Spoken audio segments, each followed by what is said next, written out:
Hi everybody, I'm Bree the Plant Lady checking in with part one of a weekly garden tour. Now as you can see behind me, the poppies that we sowed on January 15th are in full bloom just in time for the spring open garden, which is this Saturday, May 13th. And I can't even express how excited I am that somehow, miraculously and totally by accident, this miracle has occurred where you can see all of these great poppies that are just filling in the gaps in these native shrub borders. Everything is growing super duper well. We've got a huge plant sale set up, and we've got a garden club that is arriving right now. And I'm going to attempt to get some footage while we're touring around the garden so that you can all see their reaction. The poppies that we sowed back in January when we got the shrub border planted are opening. So that means it's really like 4 months from seeding to flowering. And it's just in time for the open garden, which was totally my goal. You know, as people walk down the driveway, this will be the thing you see that I think is going to be really fun and impressive, especially if you've been following along on the journey of getting all of this planted. Now, this border is really dry. I'm going to have to run the sprinkler today. We need to do some weeding, and I have the goal of getting some of the native perennials put into the garden today before the sale so that I don't sell everything that I had intended to plant. But I'm so thrilled with the diversity of color, and I love the grains mixed in. And of course, this section had the traditional cottage garden mix, so you can see there's bachelor buttons and crimson clover and cilantro. And again, this was sown on January 15th, and it's blooming now the middle of May. And of course, the front cottage garden here at our house is just rocking and rolling. You know, a lot of the poppies are already kind of past their prime. You can see, you know, the seed pods at this stage, just leave them alone. If you do anything to them, that'll interrupt the seeds from ripening. And the bees are in full force.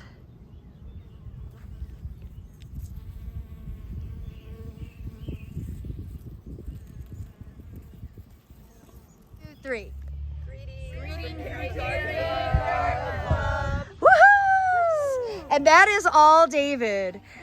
David gets these glass vases and things from Marshall's, and then he drills through them using a diamond bit and makes garden art. So those are actually lamps, and all the glass flowers that we have, he built all of those. And this?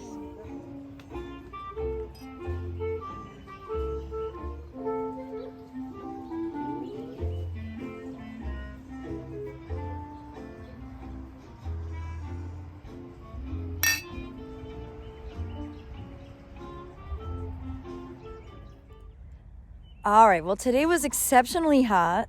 We had a great time with the garden tour, and now I'm taking advantage of the cooler temperatures to be outside and give you all an up-close view of what these gardens look like that were planted on January 15th. So remember, these are native shrub borders, so there's a lot of native plants, including deciduous azaleas and viburnums, cephalanthus, Itea, oak leaf hydrangeas, hamamelis, ilex. I'm seeing a lot of wilting stuff, and I need to run sprinklers out here tomorrow without question, and I will do that. But what I really wanted to show you was the stage of the poppies, which you can see have all started to open. And you can see they're much smaller compared to what the poppies look like at my house, because I have much richer soil. And in fact, if you look down here, you can see how absolutely tiny they are, but look, they're gonna bloom. So that's something. But definitely having richer soil for poppies will increase their juvenility, and having them spaced out a bit better. So this is where the bowling method, obviously the seeds didn't scatter very well here, but further into the bed where the plants are larger, they have a little more room. But remember, I don't interfere. Once it's sown, I don't go through and thin.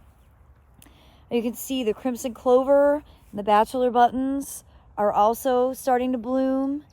And the cilantro is basically finished. It's already at the seeding stage. So that's what all of that has sort of the purplish cast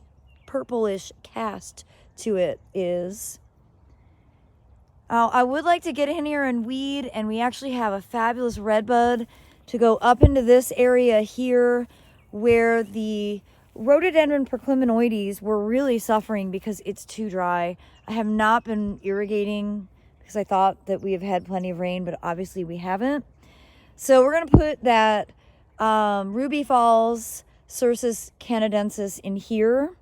And then, of course, we have all of these native perennials that are available at the open garden and plant sale that will also get planted once these poppies are finished to be the ground plane coverage. And that'll really help reduce the weeds. You can see in the open areas, it's not terribly weedy, but there are some undesirable things that I'd like to get in here and clean up before Saturday. But overall, I think this bed is really looking terrific. I love the cottage garden mix with the poppies, the bachelor buttons, the crimson clover, and the cilantro that is going to seed now. And once these all dry out, it'll really be a showcase of all of the native shrubs. Now on this side of the border, you can see the poppies are doing really well. This is the half of the bed that we did soil cube in, not level mix. And the poppies really responded. They obviously like that rich soil. Again, these were sown in the middle of January. So we're basically at 4 months from seeding to flower. And everything in this bed is looking good. The deer have been coming in and nibbling a little. And we have all of our cages, you know, currently devoted to this bed. Depending on how far we get the next couple of days, we might actually remove these cages and get it cleaned up a bit. We'll see. I don't want to set your expectations. There's a lot to do before the open garden. But you can see the carex that we planted in the winter are really filling in. That carex lurida is really spectacular. It's really tall and it's lush and green. We also planted Carex muscagamensis, which is this one through the middle. And then over here you can see Carex cherokeensis. And this one is actually flowering right now. Great little architectural feature. And again, these clumps are filling out really well. Of course, along with things like Fothergilla and Solidagos, Itea. This is Love Child Itea that is blooming really nicely. All of the viburnums in this border look great. And some are flowering, as you can see up here. This is Viburnum dentatum. And I'm just super happy with how all of this is looking, though I definitely do need to start getting in the habit of running the sprinklers because this is being all sand and is full sun. Well, it dries out. It dries out faster than I might have thought. It's very wet in the winter, but when it's hot and dry, it's hot and dry. So Ava Grace is moling, which is very good. So we have a very active mole hanging out over here. You can see all the tunnels, and with moles come voles, and then plant roots start getting eaten. Now you can see the buckwheat border here.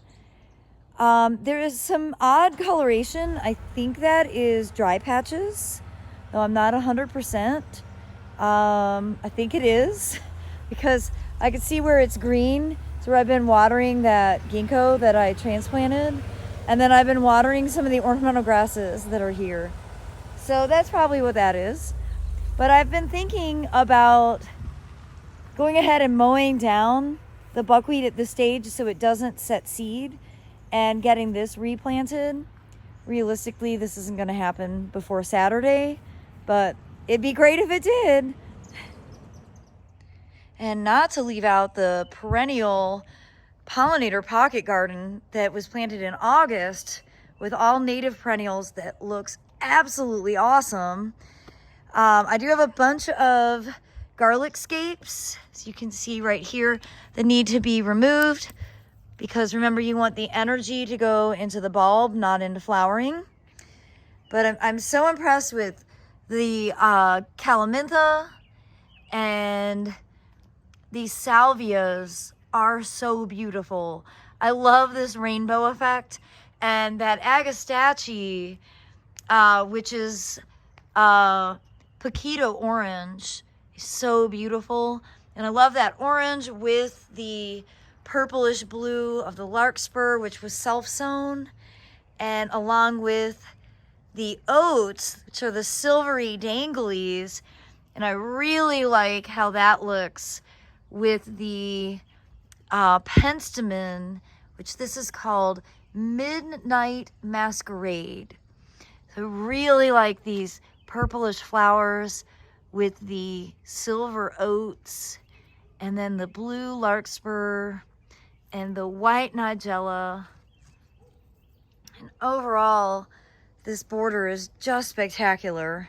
Super happy with how it's looking. It's been very low maintenance. Obviously, you know, there are some non-native annuals in here, but that does not offend me. The native perennials that have been planted are rocking. You can see we've got some baptisias that are in flower right there. And, you know, different species of pycnanthemum. Here is Pycnanthemum virginianum, which is really beautiful. And the white swan echinaceas have started to bloom already. I hope you've enjoyed part 1 of this weekly garden tour focused here at the Carolina Garden House. I also wanted to say thank you to everybody for all the positive comments about my recent flush of more professionally produced videos. No, those are not being made by my team of interns. That's actually a local friend who owns a videography company. She and her husband are super talented, and it's been really nice to work with them. So I'm hoping that we can come up to figure out some way to do like key videos where they come out and film it, because the quality is so much better than what I have the capacity to make. And your positive feedback is very encouraging. So I really appreciate that you watched them, and I definitely hope to make more of that standard. But for now, it's still me with a selfie stick and a cell phone. But I am very excited to let you know that on Monday, both of my interns officially start for the season. So we're really gonna start tackling a whole lot, and I have great hopes for all that we're going to accomplish this summer as a team. So as always, I appreciate you tuning in, and I hope that you will return tomorrow for another segment of the weekly garden tour, which will focus more on my beautiful cottage garden next door.